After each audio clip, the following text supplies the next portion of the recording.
গত শনিবার বিকেলে ঢাকাই ছবির নায়িকা শবনম বুবলী নিজের ফেসবুক অ্যাকাউন্ট থেকে পরিবার ও সাকিব খানের সঙ্গে একটি ছবি পোস্ট করেন। ছবির ক্যাপশনে লেখেন ফ্যামিলি টাইম।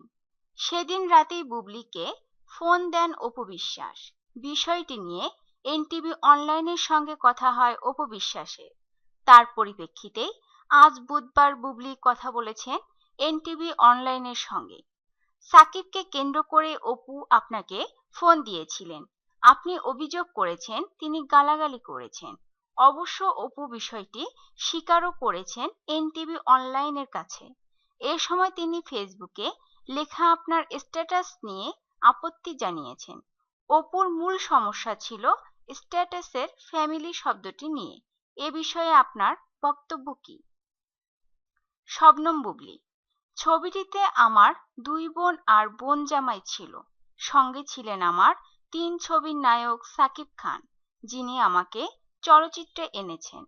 আমার পরিবার যখন চলচ্চিত্রে কাজ করতে দিতে চাইছিল না, তখন তিনি এবং পরিচালক রনি ভাই দুজন মিলে আমার পরিবারকে বুঝিয়েছেন। তখন থেকে সাকিব খানের সঙ্গে আমার পারিবারিক একটা সম্পর্ক গড়ে ওঠে। আমি যদি এখন আমার 2টি পরিবার চিন্তা করি, বাবা মা ভাই বোন নিয়ে আমার একটি পরিবার, আরেকটি পরিবার আমার চলচ্চিত্রের প্রযোজক পরিচালক শিল্পীদের নিয়ে আমার আরেকটি পরিবার। আমি লিখতেই পারি ফ্যামিলি টাইম। তার চেয়ে বড় বিষয়, আমি এমন ক্যাপশন দেওয়ার পর যদি সাকিব খানের কোনো সমস্যা না থাকে, তাহলে উনার সমস্যা কি? গণমাধ্যমে কিভাবে আপনাদের ফোনালাপের খবর ছড়ালো? শবনম বুবলী: আমাকে নিয়ে সাকিব খান সামনে কি কাজ করবেন এমন একটি খবর কোনো একটি পত্রিকায় প্রকাশ হওয়ার পর আমাকে অনেক সাংবাদিক ফোন দিচ্ছিলেন।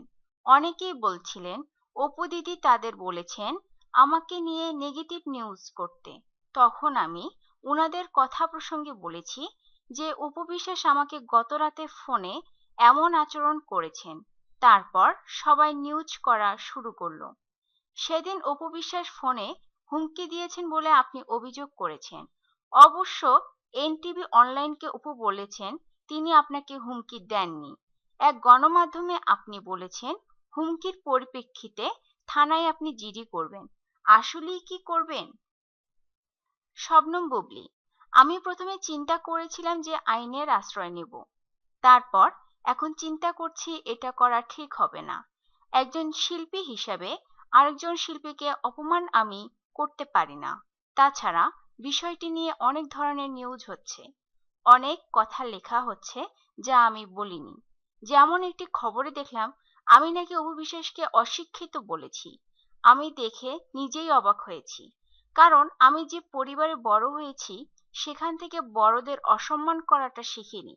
আমি এমন কথা বলিনি। উনি আমাকে ফোনে কি বলেছেন তাই শুধু জানিয়েছি। আমি চলচ্চিত্রে কাজ করছি, এখানে সুস্থ একটি পরিবেশে কাজ করতে চাই।